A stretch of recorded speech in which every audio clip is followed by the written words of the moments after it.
الذين يجتنبون كبائر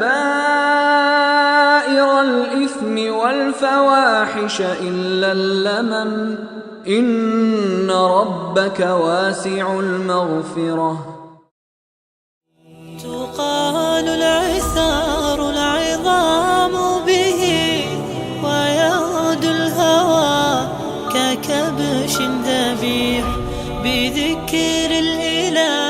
The big things, those who avoid the big things, the big sins, then Allah subhanahu wa ta'ala will forgive them. So Allah wants the people to avoid the big sins, to avoid all sins. But the promise is for those who avoid all of the big sins, even though they may fall into the little ones. What are the major sins which are mentioned in that hadith? The 7 deadly things, the 7 things that will destroy you. The first thing that is mentioned is shirk. And of course, for Muslims, this is a done deal. Inshallah, we will not commit shirk.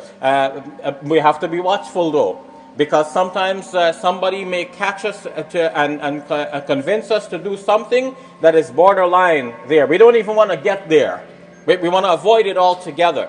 But what do? We pray to Allah subhanahu wa ta'ala and to no one else but Allah azza wa jal. We consider Allah to be the only God. We do not associate anyone as a partner with Allah azza wa jal.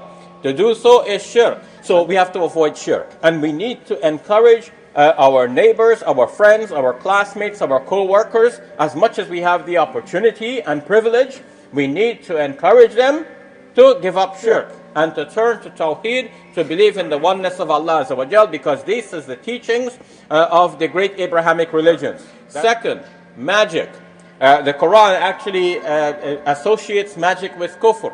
In the 2nd chapter of the Quran, in the 102nd verse, Sulaiman alayhi salam did not commit kufr, but the shayateen committed kufr. Doing what? يُعَلِّمُونَ النَّاسَ السِّحْرَ, by teaching magic to the people. So that's something we want to stay away from. Those party tricks where somebody comes with some sleight of hand, he switches the cards when you're not looking, and so this sort of thing, this is not magic. That is condemned in the Quran. That's just like illusion, or you can say sleight of hand. Black magic. Sleight of hand. But black magic is condemned. And why is it associated with kufr, and it comes close to shirk in this hadith? Because the one who wants to practice that black magic art, he needs to start looking for powers other than Allah subhanahu wa ta'ala to help him with that, and that is what is condemnable, and that is what is mentioned as one of the major sins. The third thing is murder. And we know that this is condemned again and again in the Quran. Now we know that there is a circumstance in the Islamic faith in which a capital punishment may be administered. This is quite historical. Many ancient societies applied capital punishment, and to this day many states in the United States of America still have capital punishment as a penalty. In a just way, a person might be killed. But other than this, Muslims have no authority and right to take a soul, and to do so is a major sin.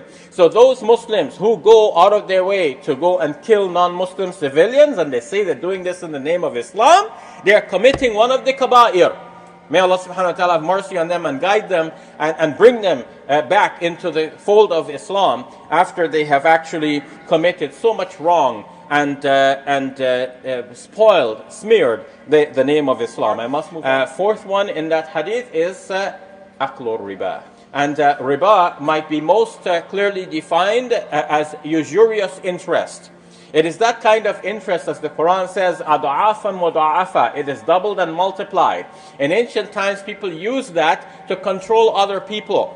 So that one took a loan, and then to pay it back, he had to pay the interest. And when he didn't have that, the interest itself, there was an interest on the interest. So it was doubled and multiplied until he could not possibly pay it back. He had to sell himself as a slave to his creditor. So the Quran came in defense of the poor people and people who were so oppressed, to say, فَذَنْوُ بِحَرْبٍ مِّنَ اللَّهِ وَرَسُولِهِ. Take warning of a war from Allah and His Messenger. Allah is at war with those people who were oppressing others through this usurious interest system. So that's why Muslims want nothing to do with that. If we can avoid it altogether, that's best for us. That's why we don't even want to witness the contract. We don't want to write it. We don't want to be either lender or taker. But of course, if there are stringent circumstances, there is a haja, or even greater than that, there is a darura, a necessity that may force a person into taking a loan.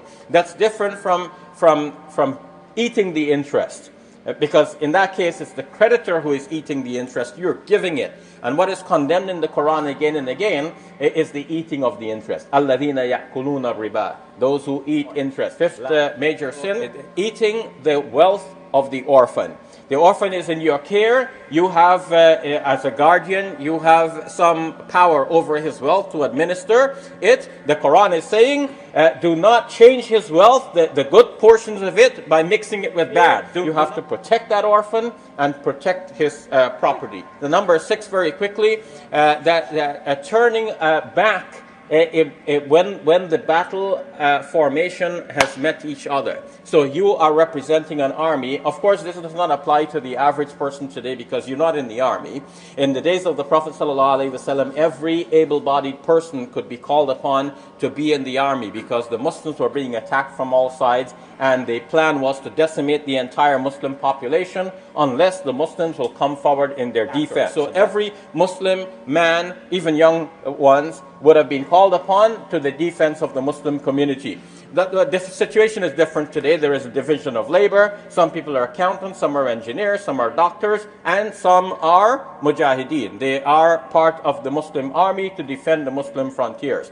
So when those armies meet, if you turn back, you're a soldier and you turn back, you are causing chaos. You are actually endangering the lives of your entire army. And not only the entire army, because if your army is defeated because you have left your position, what will happen? First, they'll kill your army, and then they'll come and kill the rest of your people. They'll kill your civilians as well. So that's one of the deadly sins. And it is the slandering of chaste women. As for those who slander the chaste, believing women who would have no idea of committing the kinds of things that you are accusing them of, then they will be curse will be upon them in this life and in the life hereafter, and in the life hereafter they will have a painful punishment, a great punishment. So we are not allowed to slander anybody.